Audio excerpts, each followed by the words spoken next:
sim Vila Rica, que hoje é Ouro Preto. E por conta disso, o arcadismo, oriundo das escolas, das arcádias, ou seja, das escolas de intelectualidade, trouxe para o Brasil poetas e escritores preocupados não mais com a igreja, preocupados com o romantismo, sim, mas preocupados porque nascia para eles, mas preocupados essencialmente em libertar o Brasil. E lutaram por isso. Então, nomes de grande destaque, como Cláudio Manuel da Costa, o Glouceste Saturno, como Tomás Antônio Gonzaga, o mais importante, que é mesmo o Dirceu. E aí você ainda elenca Silva Alvarenga Peixoto e os poetas épicos que fundamentaram ideias românticas mesmo, como é o caso de Basílio da Gama e do senhor Santa Rita Durão, que foi Frei José de Santa Rita Durão. O século XVIII e as ideias iluministas permearam tudo isso, assim como o próprio romantismo, que é a extensão disso. Não se esqueça que o arcadismo nasceu no século XVIII, 1768, e se estendeu até o século XIX, até 1836. No Brasil, é claro, o iluminismo é parte integrante disso, inerente disso. Termos do arcadismo, termos que fazem parte do arcadismo, fazendo essa ligação mesmo entre barroco e romantismo. A emoção que ali aparece para nós de forma clara, a subjetividade. Observemos que os árcades, assim como os românticos, são essencialmente subjetivos. Não há mais algo concreto, mas é algo que faz com que nós tenhamos sonhos, devaneios, tenhamos assim visões. Por isso a subjetividade, o distanciamento do clássico. Um poema barroco é sempre rebuscado, é sempre controverso, muitas vezes difícil a assimilação.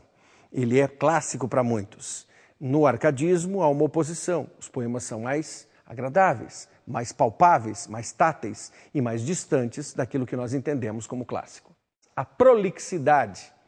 Prolixo significa difícil. O arcadismo mantém alguma coisa, mas ele já começa a se distanciar do que é difícil, porque o prolixo é o barroco, o arcadismo já é menos prolixo, ou seja, mais acessível, mais próximo. A vida urbana é deixada de lado plenamente. Por quê? Porque a vida urbana significava viver as mesmas coisas, e a busca pela natureza é o prazer. Consequentemente, o aurea mediocritas existe e o fugere urbem, saia da cidade, tornam-se plenos na literatura árcade. O patriotismo, por quê? Falávamos há pouco. Então, o patriotismo, por quê? Liberdade, nos tornemos independentes, queremos a independência. E por que queremos a independência? Porque precisamos, chega de sermos usurpados, de sermos vilipendiados pelas forças dos lusitanos. É hora de dizermos que o Brasil pode e deve ser independente. Por isso, a literatura árcade é uma literatura inconfidente, correto? Escreva, a literatura árcade é uma literatura inconfidente. Autores e seus epitetos, na verdade, seus textos. Quando olhamos para o romantismo, temos o poeta dos escravos, que é o senhor Castro Alves. Castro Alves entrou numa outra linha de independência, e por isso a relação que acabamos de fazer.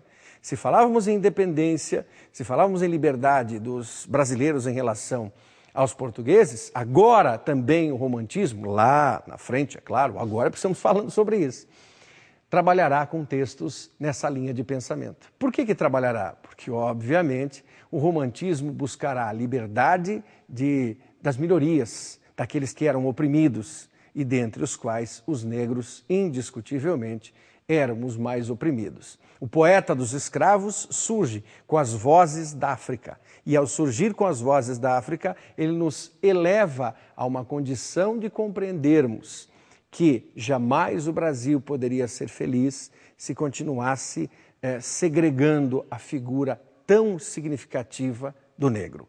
Vozes da África têm em seu bojo, evidentemente, o poema maior de Castro Alves, O Navio Negreiro. O poeta da dúvida, Álvares de Azevedo, assim como a literatura barroca e o próprio Gregório de Matos, Álvares também estabeleceu as dúvidas existenciais, os seus questionamentos. Já falamos sobre isso. O poeta da saudade, Casimiro José Marques de Abreu. É um outro poeta inquieto. Inquieto e, entre aspas, com a chamada síndrome de Peter Pan, de não querer crescer. O poeta adolescente. Na verdade, Casimiro era um poeta que ficava apaixonado mesmo pela sua vida infantil. E ele queria continuar essa vida infantil, que, aliás, é muito boa sob certos aspectos.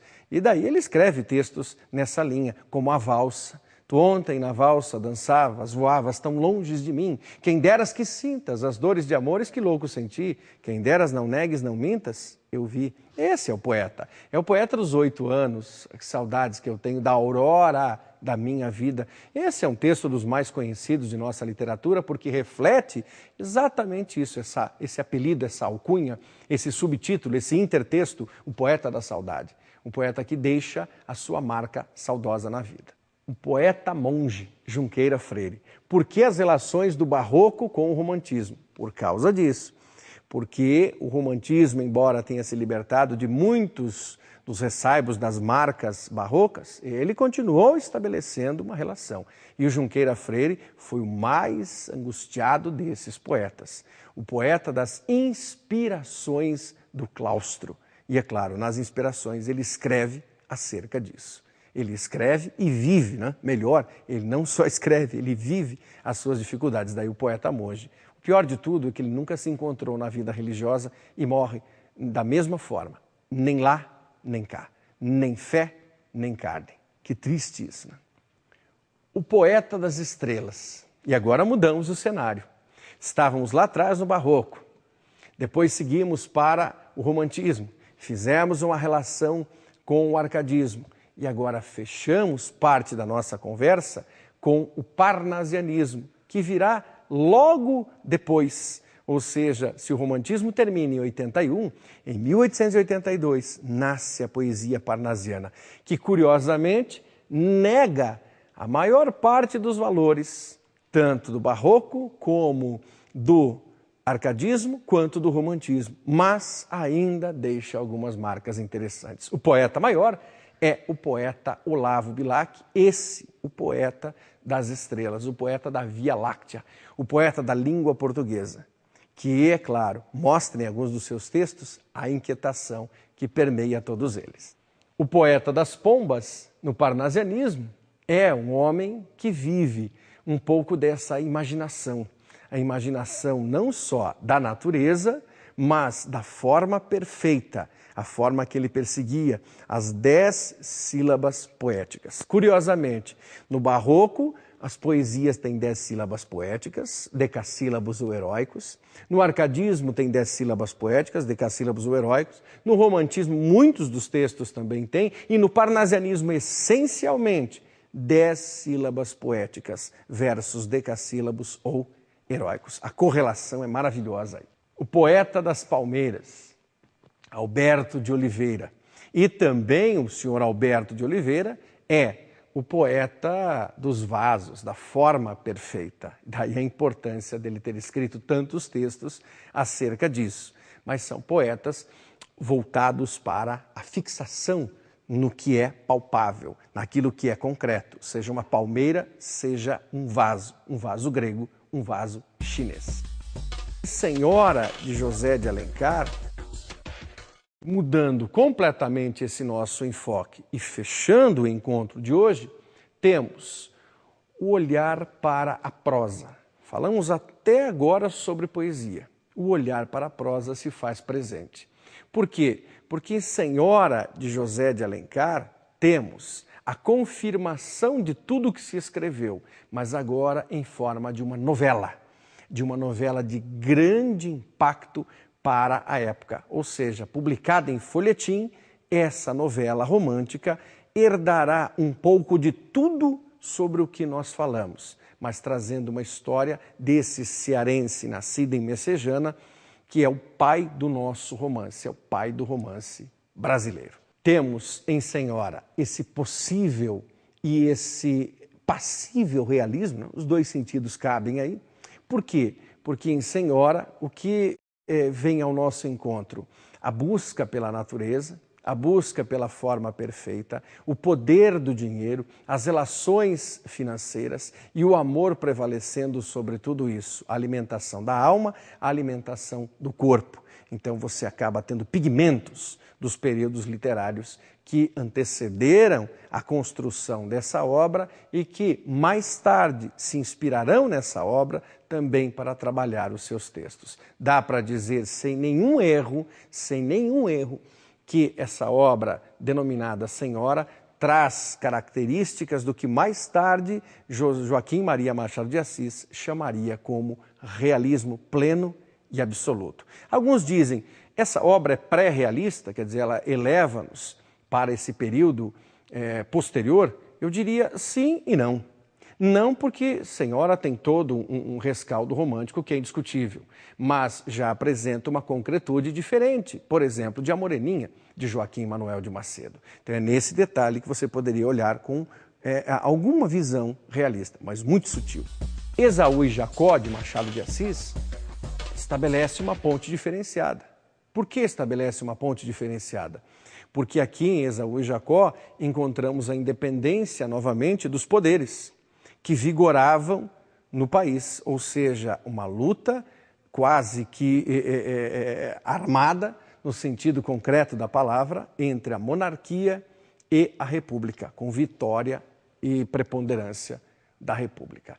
Essa é a mensagem que temos para hoje, ou seja, esse detalhe para você encontrar na literatura, uma caminhada toda nesse sentido. Surpreender-se, admirar-se, é começar a entender. José Ortega y Gasset. E essa ideia que passamos a você, a ideia de que a literatura é uma continuidade, que várias obras se entrelaçam, independentemente dos seus períodos literários. Você então discorreu sobre o Barroco, observou claramente o arcadismo, pensou no romantismo e seus autores, nas suas repercussões, também teve uma rápida visão da literatura parnasiana e um desfecho com a prosa romântica e, é claro, com as observações da prosa realista. Até o próximo encontro, muito obrigado pela sua companhia.